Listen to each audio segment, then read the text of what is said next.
Hi, Vivienne. Thanks for joining me. It's always fun. I think we're going to have a great chat today. Pretty exciting topic, something that you and I have talked about a couple of times in the last couple of years too. So, welcome to everyone who's joining us. This is one of those recorded panels, a bit of a chat between Vivienne and I about neurotechnology. For those who don't know, neurotechnology is technology that interfaces directly with the human brain. And it can be very direct. It can be implanted in the skull and require brain surgery, or it can be quite a lot more indirect stuff that's indirectly inferring from our interactions with existing technology like our phones, what's going on even. So there's a broad definition for you to kind of understand what we're talking about. I think the stuff that we'll be talking about today will be a bit more brain focused than the broader stuff, but we're also not going to be talking about the stuff that's been implanted in your brain by brain surgery. We're going to be talking about some of the more non-invasive stuff, similar to what my company Humm does, and also something that Vivienne's very interested in. So, Vivienne, I would love to just have you introduce yourself and everyone to find out a bit about your background. Absolutely. So it's probably worth saying, for the purpose of this discussion, that long ago, when I was interviewing to go to grad school, I would ask the people next to me, young undergrads, trying to get into a neuroscience program somewhere. So what do you want to research? And they would say something like, well, there's this protein cascade in yeast. And of course, in my head, I'm thinking, what the hell does that have to do with neuroscience? But for any of you who don't know, to a molecular neuroscientist, we are all approximately yeast. Really, the differences are pretty minimal. It's like a spherical cow situation. And they say, what do you want to research? And I would say cyborgs. And they would literally scoot away from me for fear that my crazy would rub off and they wouldn't get in either. But, as you were suggesting, this is not so crazy an idea anymore. And while we may not be talking about certainly cyborgs like the Borg or RoboCop, there is huge work and advances that have been made, ranging from deep brain stimulation and motor neuroprosthetics, robotic limbs driven by our own motor cortex. Those would be invasive chronic implants, all the way through to work I've been able to do looking at brain stimulation, looking at predicting manic episodes, trying to improve face recognition in autistic children. Like, there's this huge realm of things that so many of us take for granted. The ability to speak for a paralyzed person, or to reach for a cup of coffee, that so many of our fellows on this planet they don't get to take it for granted. And we live in a science fictional enough universe where kooky people like us actually get to build this stuff, not just as homebrew products and projects, but for direct medical applications, and in many cases, just about improving our own well-being. And it's really exciting to live in the world that when I read The Diamond Age and other inspirational pieces of science fiction, and I think, God, I want to build something like that. When I was a kid, or even not as a kid, like, this is a thing I get to do as a job. So I've started a number of companies. I've been an academic researcher at Stanford and Cal, and nowadays I largely do philanthropic research, and a real focal area is this work on neuroprosthetics, neurotechnologies, sitting on a number of boards and advising a number of companies. Awesome. Yeah, thanks for the introduction. I'll give a tiny bit of an introduction to me, and then I'll explain how I came to meet Vivienne and the journey that we're on together a little bit too. So my name's Iain. I'm the CEO and one of the co-founders of the company based in Berkeley, but we started, as you may be able to tell from my accent, in a place far away in Western Australia. About 2012, there was some research going on that my co-founder was involved with. His name's Dr. Fury, is a medical doctor in Australia. That they were using powerful magnets on people's brains, not putting them inside the brains, but putting basically like a hat on, and then putting an electric signal through a magnet that would then cause the electrical signals in the brain to change, something called TMS. And I was studying physics and law. I was just a normal young person on his way to a career. I'd been interested in entrepreneurship and stuff like that, but had never been on the path to start a neuroscience company. I was in the middle of college, and at that time, to discover that there was this technology which could do the things that I had discovered in that study, in that research that I participated in, was mind-blowing. And it really opened the window onto this huge field of the stuff that Vivienne was just talking about, which is these technologies that can directly influence normal, everyday people, but also, really sick people, like Vivienne was talking about, people who have difficulty stemming from how their brains work, and make a big difference in all of these people's lives. And it's technology that's been in the lab for a while. We've had some really interesting, exciting things happen, but what's really fascinating and what we're here to talk about today is its path out of the lab and into the real world, and some of the interesting issues and challenges and exciting opportunities involved in that. Yeah, we're here today to have just a conversation about some of the emerging trends, how they impact people's lives, and also just talk about some of the challenges in the neuroscience field and neurotech field. We're going to spend the next about 45 minutes just diving into a couple of questions. And Vivienne, I'll start you off with a question about what you see as the big trends that you're seeing emerge in these technologies that interface with the brain right now. A bit of a broad question to start you off. Yeah, that is pretty broad. And yet, you can look at trends in terms of what's the cutting edge of the bioengineering research, what is sort of the cutting edge in trends in actual application, and even just what are the problems people are working on. And I think what's interesting is that last one, it's the same ones that I was interested in 20 years ago.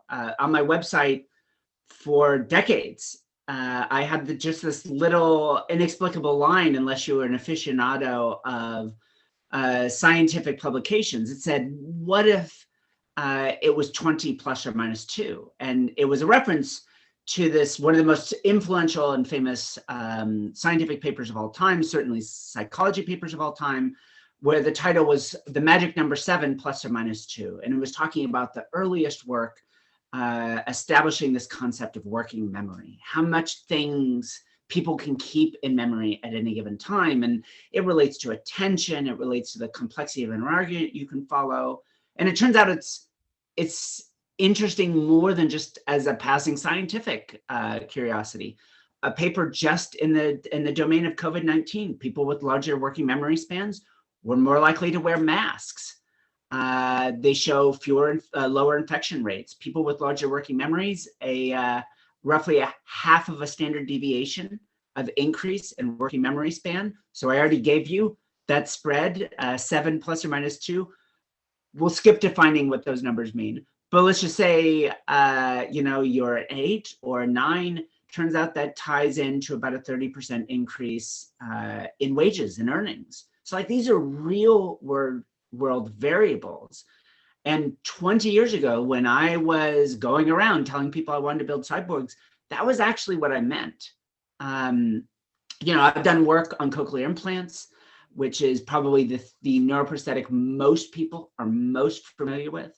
A hearing aid, that's not what this is, but a hearing aid, but one that actually wires into the 8th cranial nerve, into the auditory nerve, and restores hearing to people that are profoundly deaf. So to know that the same questions are what we're still trying to address: memory deficits, emotional instability, things like anxiety and suicidal ideation, paralysis, Parkinson's disease, like those haven't changed. That's still the trend, is solve these core problems. We're just so much closer to it now because of changes in those other domains. So I think one of the big trends is if you were a cyberpunk fan, you were probably raised thinking of brain-computer interfaces as things you literally like plug into your head, like you'd plug in a printer or the amplifier for your guitar or something. Certainly, if you played Shadowrun or Cyberpunk 2020, God, it is disturbing to think that we're now in 2021. Then that was exactly what you did to log in to the net in those role-playing games. Well, now brain-computer interfaces are non-invasive systems. So one of the more exciting trends that one of the companies I advise focuses in on is mashing up the ability to read brain activity, in this case using EEG. So looking at the electrical activity that bleeds through to the scalp. Combine that with machine learning. Couldn't have done this. Even 5 years ago, this would have been absolute bleeding edge. But now advances in deep neural networks mean you can take this smeared, useless electrical activity on the scalp, useless from a single person in a single instance, and suddenly you can tell what's going on. And then linking that back into a closed loop for an augmented reality system. So in this particular case, you might be profoundly paralyzed, unable even to speak. And yet by tracking eye movements with cameras and looking with these systems that are picking up on attentional cues, the system can actually figure out what it is you're trying to identify and allow these people that might otherwise be locked in to their bodies to interact with the rest of the world, activate things in their immediate environments. And again, sounds like science fiction, but the chance to be a part of actually building this right now, give upwards of 100,000 people in the United States with advanced cerebral palsy the chance to interact with their world. That is an exciting transformation. So that's one, matching up old school EEG with machine learning and augmented reality. Super exciting. Another big trend is actually closing the loop of the whole system. So using EEG to do non-invasive readout, but feeding it back in using things like ultrasound or steerable magnetoinductive systems. And of course, as humm is intimately familiar with, using technologies like transcranial alternating current stimulation. So you brought up the magnets early on. I mean, magnets, the results there were really interesting, but, and what's freaky about all of this is we didn't know what the biophysics was going on. It's just, wow, if you put a magnet really close to this part of a rat, then this really interesting thing happens. If you put it in the wrong part, you zap the pons and it stops breathing. But, if you do this one part of their barrel fields that control their whiskers, you see this crazy behavior. No one knew that what you were doing was causing like the poles of all these individual neurons in your brains to like line up, sync up, and then go crazy. So we could like have like this transient little stroke and figure out what that part of the brain was doing. But now we can do something so much richer, which is drive synchrony across brain regions, or look at phase locking within certain regions and induce with a great deal of precision. And again, with the potential to marry these two things together, the EEG readout, the phasic stimulation plus machine learning. Again, you wouldn't have been able to do this 5-10 years ago, and yet this is a big new trend in the space with wide applications. So, again, the exciting things have been moving away from the idea that the only progress here is going to be drilling a hole in someone's skull, jamming a bunch of wires in there, looking like you're a member of the Borg, to systems you could literally just take off and put on as you need them, whether conceptually or literally. That's really exciting. I will, even though it's not a focal point of our discussion, I'll also say there's really interesting trends in chronic implantation, building, looking at the biophysics of systems that are chronically inside your brain, which allows a different level of control and finesse. And knowing that this might be something that is a part of you for the rest of your life, building something that's a safe part of that. Lots of advances there in areas like neural dust and expandable nets, injectable nets. Like, these are exciting spaces. And again, if you were me and it was theoretical neuroscience and science fiction, and that's how people saw this field, and now you have the chance to take someone with a memory deficit or someone with cerebral palsy and make a difference in their life. Like, I get to live in science fiction. It's really cool. Yeah, a couple of just fascinating trends there. I think obviously as science develops and we get a better understanding of the brain, the tools develop as well, and we're better able to just increase the quality of that technological interface where we can collect more data. Some of the things that Vivienne was just talking about, EEG is basically just a little headset with a couple of little either sticky electrodes or like pieces of metal, just pull electricity. They just conduct electricity that goes through the outside the brain, through the skull, through the skin, and yet the data that you can get out of something like that is able to tell you how someone is thinking and feeling. And some of the trends that we're seeing is as the quality of that data and the ability to collect it gets easier, and it gets put together with other technologies like what Vivienne was mentioning with the transcranial stimulation stuff. It's just opening entirely new doors for what's possible for us using neurotechnology to enhance our brains and choose how we think and feel. So yeah, really cool. I'm super fascinated, Vivienne, by what you've seen in maybe the last 10 years of these different technologies, not necessarily neurotechnologies even, adding together and becoming more than the sum of their parts. I know you do some really fascinating research using AI. Could you tell us a little bit about how your experience in machine learning is kind of crossing over with your experience in neurotechnology? Yeah, well, I mean, as someone that wanted to build cyborgs, but for certain experimental domains, it wasn't really a career plan. So I studied this field called theoretical neuroscience, which was really using machine learning to study the brain and sort of vice versa. And a lot of the work being there ended up being foundational for the development of deep neural networks, this new class of AI that really has been responsible for the recent revolution in the field, where suddenly these systems are comparable to, and in some cases better than, the best human performers in their space. AlphaGo, there's some really fun things, building systems that learn how to play soccer games or first-person shooters better than humans can play them.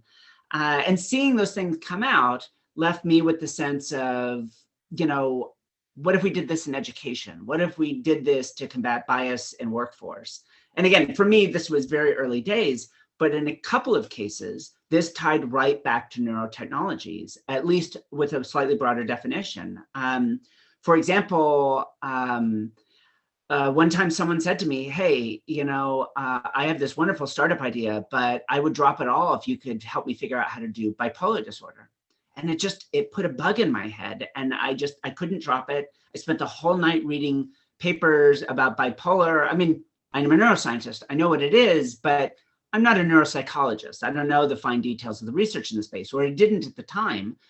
And reading these papers, I just convinced myself, I bet we could predict manic episodes in bipolar sufferers just using mobile phones.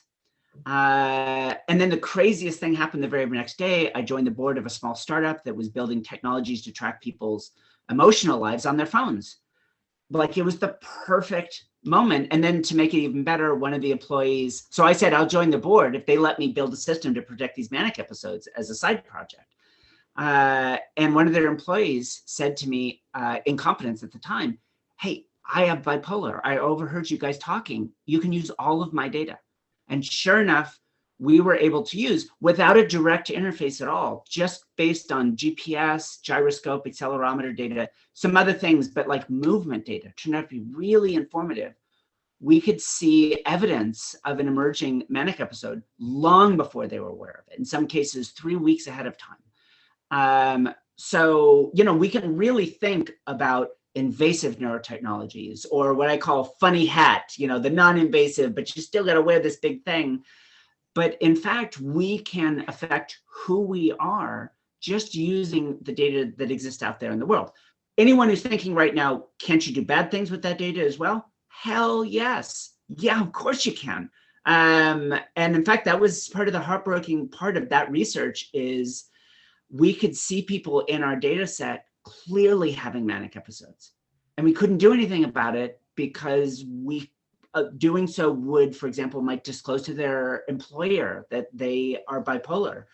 And we didn't know. That wasn't why they were using the app.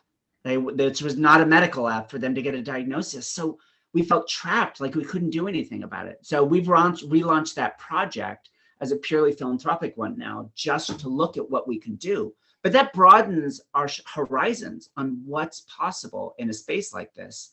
Another domain we're looking at now with a non-invasive neurotechnology, more similar to the scope of humm and others, is a project looking at phasic light therapy for Alzheimer's, dementia, and possibly even just depression.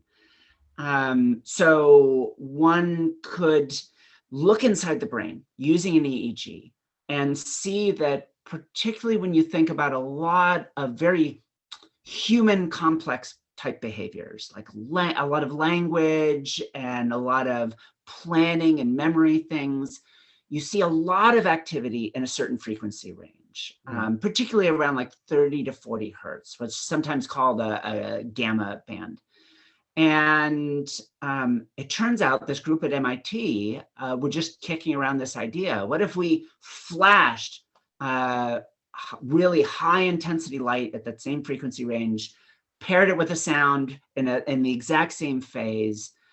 Would this do anything with rats that effectively have Alzheimer's disease? And sure enough, they saw this big change. And I'll be perfectly honest. If you'd asked me a few years ago, could you go in and forget with a light, even with direct electrical stimulation, not just create a change in the brain, but it would be a meaningful one? I mean, something that might actually someday treat Alzheimer's or improve memory performance. I just said, come on, it's all epiphenomenal. There's no effect there. Turns out I was wrong. There is some very solid evidence that this stuff at least has transiently positive effects. And if you're staring at an Alzheimer's diagnosis, even that is a kind of hope that hasn't existed before. But again, it's not plugging into your brain. We're not putting electrodes directly on your skull. The company on whose board I sit, I'm not going to name anyone in any of these cases. They're just building a little box that flashes a light with some really cool advances in understanding the nature of color. And the idea that something like that could prolong someone's life, or at least quality of life, that's huge. That's amazing. And it, again, doesn't require you to go in for brain surgery. I don't know when the day comes when elective brain surgery becomes a normal part, like cosmetic brain surgery, just because, I feel like my wit isn't quite what I'd like it to be. I want to up that. But that's been one of the exciting spaces, is the viability of non-invasive strategies for making real change in people's lives. So there's just a couple of examples of spaces where artificial intelligence or other sort of contactless technologies have actually shown some real positive effects in people's lives. Yeah, fascinating. I think it doesn't really make its way yet into the public consciousness, from what I can see, just how fast some of this stuff is moving, and some of the incredible stuff that we're seeing in situations like the companies that you're involved in, Vivienne. You're involved in 5 or 6 really fascinating companies that in some way are related to what's going on in the brain. And well, what's funny, you mentioned earlier how the science was driving technology. Let's also be honest, a lot of it's been the other way around. So we all have this big cranial nerve called the vagus nerve, and it goes from from your your brain down into, and it innervates your gut and other parts down into your body stem. And many people probably don't know this, but in humans, once we get away from certain things like the cortex, you've got a whole separate nervous system down in your gut called the enteric nervous system. There are more nerve cells down there than are up in the older parts of your brain. And so there's a whole lot going on. So what people discovered is, wow, some of these signals in people's guts and coursing along the vagus nerve seem to have some relationship to things like depression and mood disorders. And so someone thought, well, what if we stimulated the vagus nerve? And in a funny sense, with no idea why it was going on, they found, wow, this actually seems to help with depression.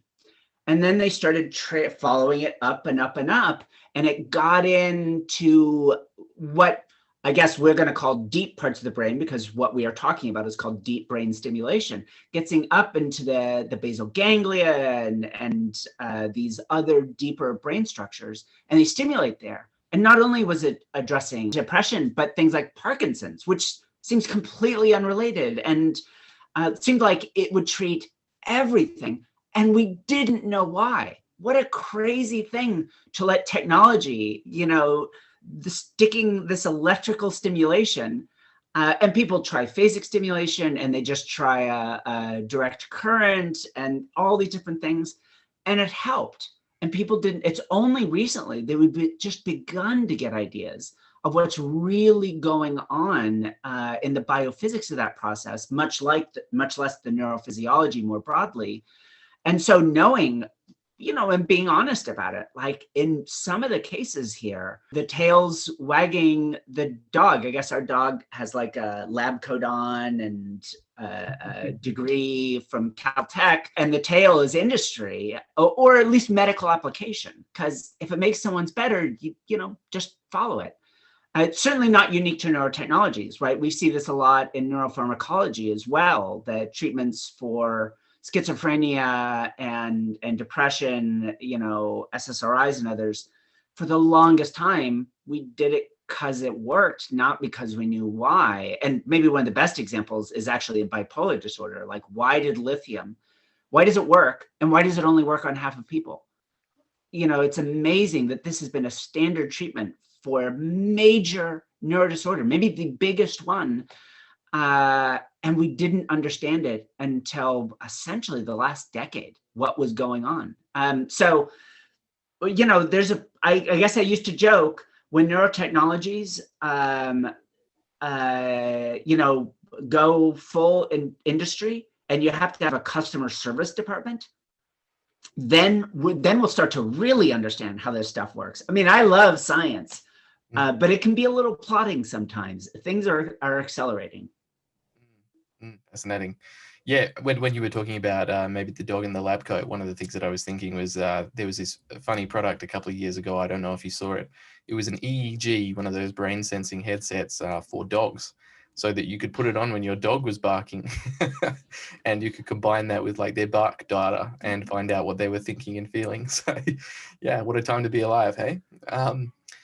We're talking about, finally, the human condition solved, or at least the canine condition solved. And I bet we can really probably brainstorm down, the three things: feed me, pet me.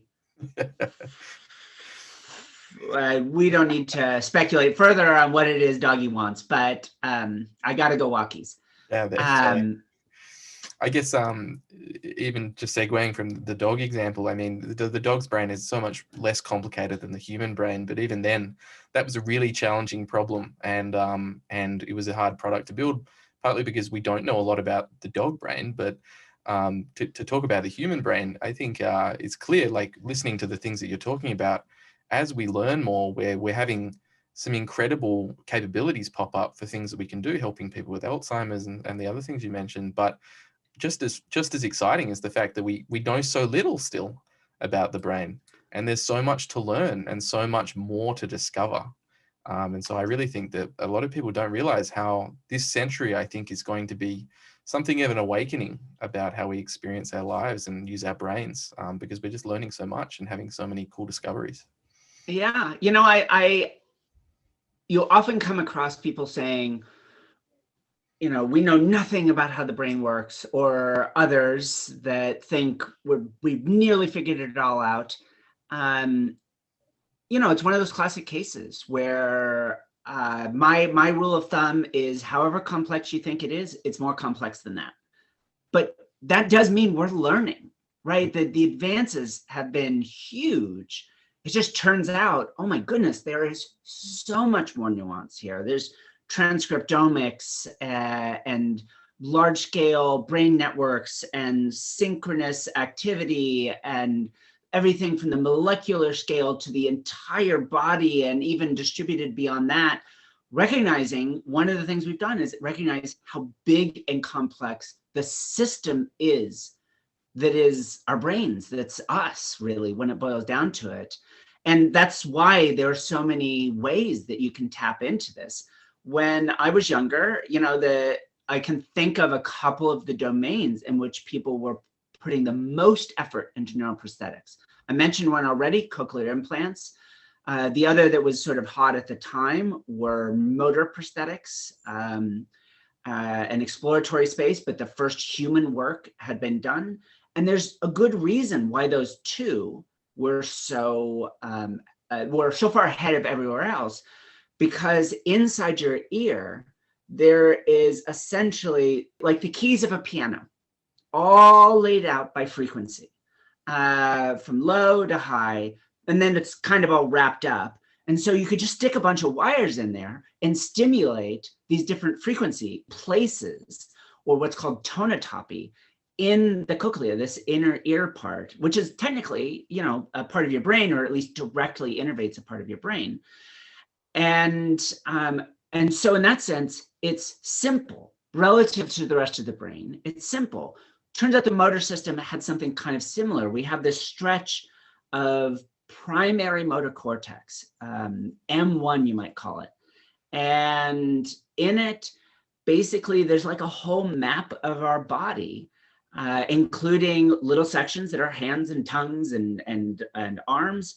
And so if I just go in and I record from that part, so for this ear, right, it's sensory, we're stimulating individual parts of that tonotopy. But for the motor prosthetic, I want to read out. So I just put all these wires in and they read out these different parts of the brain. And you find a cell that seems to really like it. They don't care about anything. They're just little cells, but bear with my anthropomorphizing them. They like reaching in this direction. And another cell really prefers reaching in this direction. And they found that all they had to do was record all this activity and then average it together.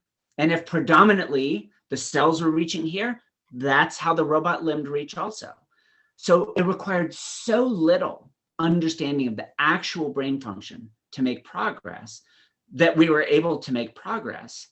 Well, Alzheimer's isn't like that. Memory, whether it's long-term memory or working memory, is so much more complicated than that. The hippocampus, God, if anyone stuck wires in there, like that's a crime. You should do nothing like that. So making progress in spaces like that seemed impossible. We didn't have good theoretical models of what was happening, so you couldn't make any progress on the technology and the engineering. But now we can recognize things like, well, maybe the microstructure of the dorsolateral prefrontal cortex is still a little complicated, but we can see that some of what it's doing is essentially modulating the activity in other parts of our brain that are farther back, more posterior, parietal, and so forth. Well, what if we could just increase the strength of that relationship? Allow it to take a little bit more influence over these posterior regions. Well, it turns out if you do that, then working memory goes up. And if you do similar things more medially in the frontal lobe that might be involved, for example, in emotion or emotion regulation, you can actually see benefits there as well. So it turned out we didn't have to understand exactly what the brain was doing at a microarchitectural level to be able to play some improved role. So for example, in autism, there really looks like there are connectivity deficits. This may not be the whole of what autism is, but different parts of the cortex are not talking to each other as robustly as what we would call a neurotypical person. Well, it seems pretty clear that we could actually help that. We could help interplay that transcortical communication. Why would that be interesting? Because, you know, so much of how I imagine you as an audience member think of who you are. You know, if you got in trouble, would you feel like you needed to lie to get out of trouble? Or would you never do that sort of thing? Would you begin sweating if someone told you you have to get up on stage? Or do you just roll with these sorts of things and keep it together? Understanding how to produce that in the brain is incredibly complicated, but understanding how to modulate it is something we now know how to do. And seeing these kinds of technologies come into play is really exciting. So exciting. I mean, you know, one of the numbers that people often throw out to explain just how complicated the brain is that there are as many connections between neurons in the brain, something like 100 trillion, as there are stars in the Milky Way galaxy. So it's a pretty complicated system, but at the same time, it's also just incredible how much we can do even today at a very early stage of our development of this industry with these simple techniques like what you're talking about. And on that note, we do have about 15 minutes left, and I would love to talk a little bit about how this industry is going to develop and some of the challenges. To start us off, I think something that I often say to people, Vivienne, and I'd love to get your thoughts, is that working in neurotechnology right now, I kind of feel like I imagine someone might have been feeling about working in the internet industry in like the late 80s, early 90s. We are having an effect, like we are able to already do really cool things. Some of the stuff that you've mentioned is game-changing for people, but we also can feel that it's not even really yet begun. We're putting these technologies together and starting to see even more incredible discoveries and results from the things we do. We're really yet to see a lot of massive commercial successes outside of perhaps the medical industry. We're really coming to grips with the fact that this technology could actually, in the way that maybe AI and a couple of other technologies like that will in the 21st century, really define what it is to be human. But of course, when the internet became more and more adopted, it didn't necessarily benefit everyone at the start. And even with things like social media more recently, we've seen that technology doesn't always help people homogeneously and in a democratic way. And one of the things that I love about your work, Vivienne, is that it's really focused on making sure that we do good here and we learn from the way that those technologies are developed in the past. So I wanted to ask you if you could tell the audience a little bit about your perspective on just in maybe the short and then the longer term, who are going to be the people to be affected and benefited, and what are some of the challenges that we have as an industry to make sure that we're really helping people and everyone too? Yeah. You know, we have really short memory spans when it comes to new technologies. The iPhone was the first smartphone.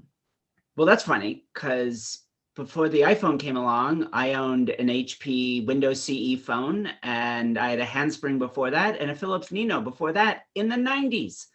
And it had color screens and ran programs.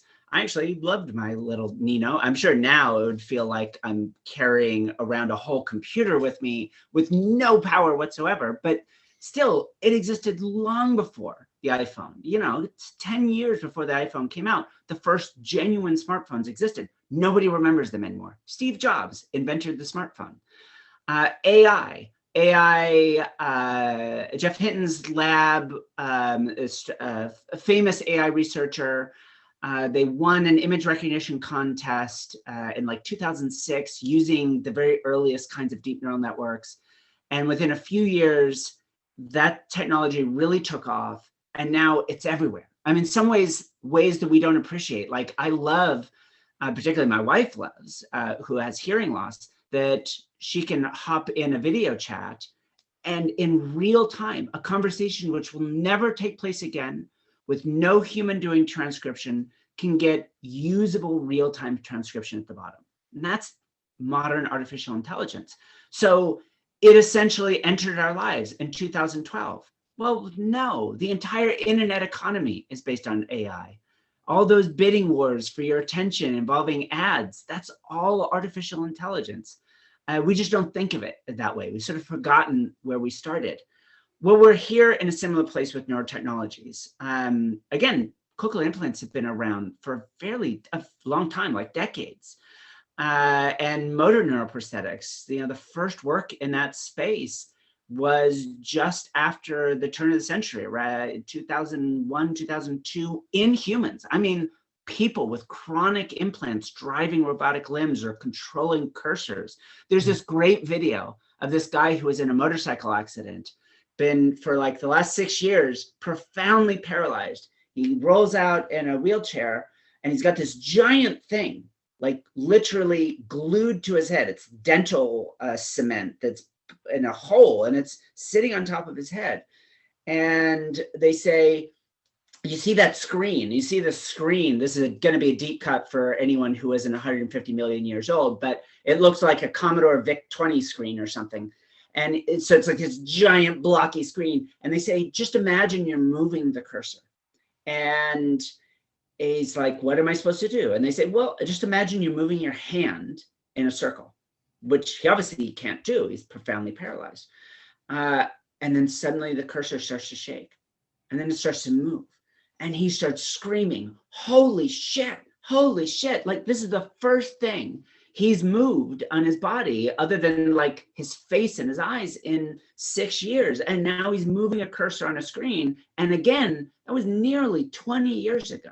Yeah. So we've seen this progress coming, but it's been a lot of scientific curiosities and very particular medical applications. Now we're on the border of something like an internet revolution. And yeah, even there, I remember when I was a kid, putting the phone on the hook and having the dial tones and having a tape drive over here.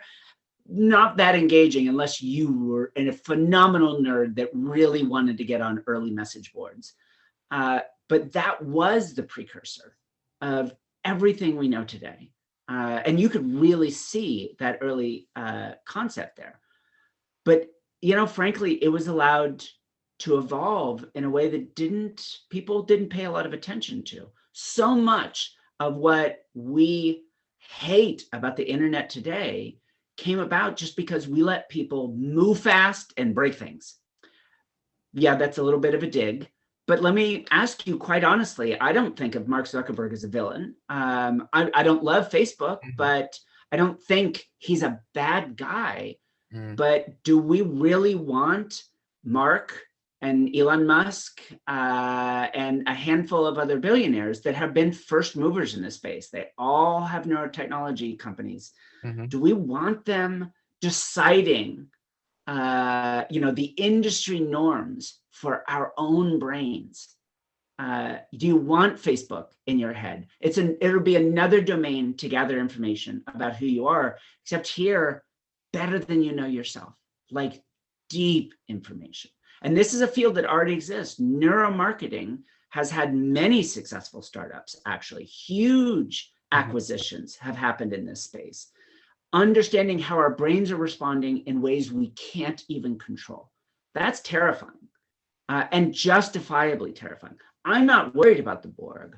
I'm worried about neurotechnologies being used to invade our lives, being used for bioautocracies, being used to predict our behavior in ways that we can't essentially avoid. So there's some things that I think are really important that we put forward here as core principles. And many of these others have brought up as well. Like I have a right to decide who I am, and what I'm willing to share. So other people shouldn't be able to influence that. But we have already talked about technologies here that can influence my memories, it can influence my preferences, my honesty, my creativity, emotion regulation. No one should have those sorts of decision powers over me. But there's another domain here, which is, and it comes up a lot when people hear this one aspect of what I do with my time, which is, but what happens when, in a sense, we're not good at anything anymore, right? It's all the machines making all the decisions for us. Kind of like we're Eloy, except from the outside, we still look normal.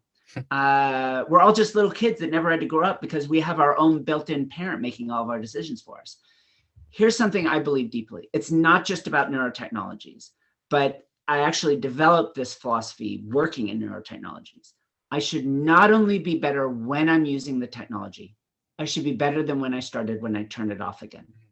So if I got an implant, a chronic implant, if I'm using a non-invasive technology, or even these sort of broader, more diffuse technologies like the bipolar system, its express purpose should be to make that intrinsic me better. The things I truly have. In some places, obviously, with major spinal injury or advanced neurodegenerative disease or sensory deprivation, and even there, that's can be really controversial in the deaf community. There are places where there's nothing, a replacement is needed, and a permanent augmentation is called for. But everywhere else, like our own memory, the starting point of a memory prosthetic should be that it actually isn't replacing our memory. It's making our memory better. It's not replacing our emotion regulation. It is improving our brain's own intrinsic ability to regulate itself.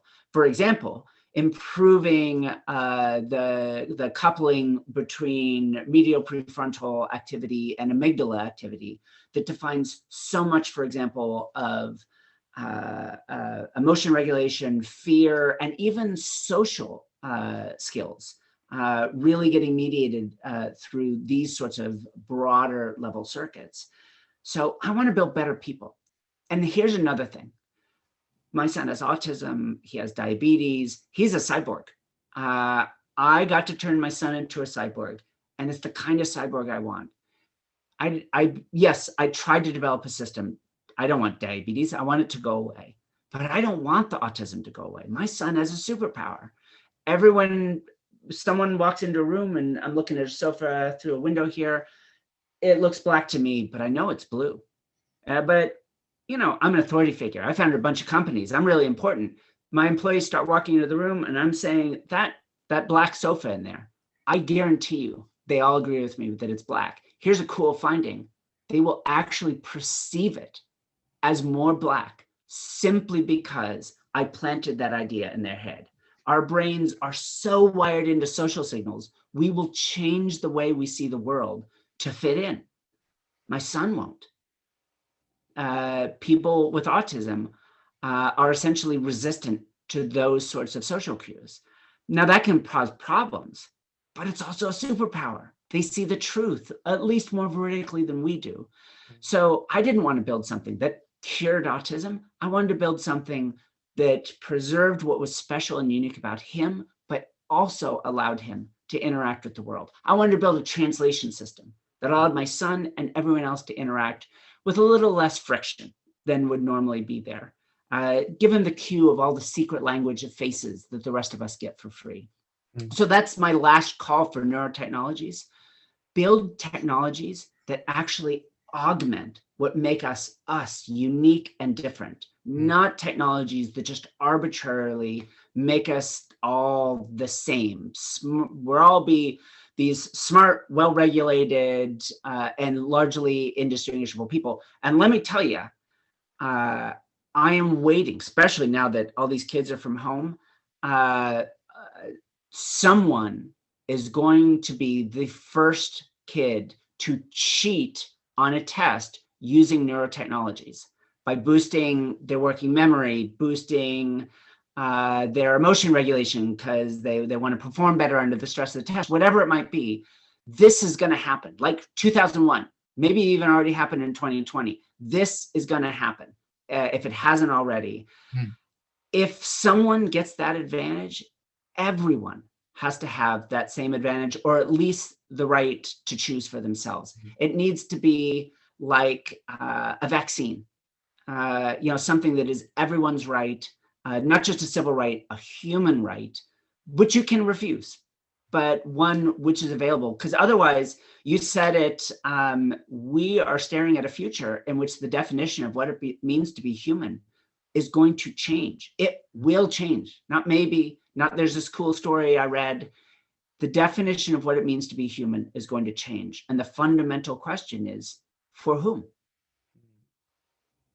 It's fascinating, Vivienne. I mean, people may not realize, but companies like Humm, where we're making this little patch that you put on your forehead and it improves your working memory temporarily, we're confronting these issues today. These are not science fiction anymore. These are not issues that we can just laugh at and say, that's the kind of thing I'd see in a movie or something like that.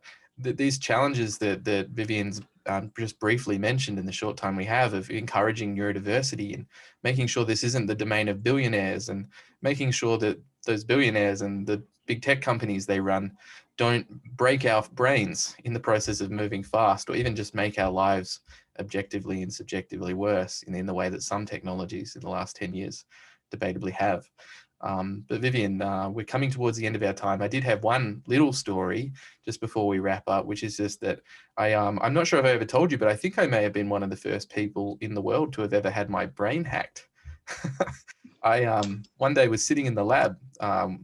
We had just completed a new prototype, hooked it up to the software, and I was there late playing a computer game on my office computer, and actually one of our engineers logged into the system from home, didn't realize that I was connected to the device, and started electrically stimulating me remotely, and I didn't realize, and all of a sudden I got better at the computer game. So that's the funny thing is, I think a lot of people's vision, again, from science fiction, and I love science fiction, if you went in and I stimulated parts of your insular cortex using your existing rig without you realizing it, and I made you, I increased your subjective preference for the thing you're looking at, which happens to be my product, my movie, the ad that I'm showing you. So I hack it. So I really subtly, whenever you see my ad, you actually are like, yeah, that looks really great. When normally you would never feel that way. Yet that's actually your judgment. You do feel that way, and you wouldn't even realize it was going on. That sort of thing, I think, is legitimately scary, and is a legitimate concern. We need to treat it as a real problem now, because if we wait too long, we're going to end up with everything that we have come to love and loathe about the internet, except it will be us. And we need to collectively make those decisions right now, not first mover entrepreneurs or crazy mad scientists. All of us need to be making these decisions. Well, yeah, we've run out of time, Vivienne, but just ended on that note. Like I think that your work is incredibly important, and underappreciated in the public consciousness, how important it will be to continue thinking in the way that Vivienne does, and the work that she does, and supporting the companies that she does. But Vivienne, I'm sure there'll be lots of people who would be really interested to follow you ongoing, and have heard some cool things from you today. They'd like to find out more specifics. How could they get in touch and find out more about what you're doing? Absolutely. If you visit Socos.org, SOCOS, you'll find my philanthropic lab.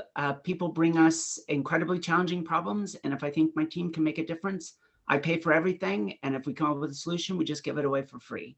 That's awesome. So at Socos.org, you can find some of the stories of the projects we've worked on, including, as you may be able to see, some of our work in neuroprosthetics, and some of the stories of hacking my own son's body. Although, in my own defense, it is truly terrifying when your son has a life-threatening disease. So this is, let's call it hacking for good. You're a superhero, Vivienne, and I'm so grateful, not just for your time today, but for your continuing help in this industry and in my company too. So thank you, everyone, for joining us. If anyone's interested in learning a little bit about Humm, the company that I run, just go to thinkhumm.com or anywhere on social media at thinkhumm. It's been fantastic to talk to you, Vivienne, and I'm looking forward to doing it again at SX next year. So we'll talk to you soon. We'll make it happen. It was lovely meeting everyone from afar. Look forward to all being back in person soon. Thanks, everyone.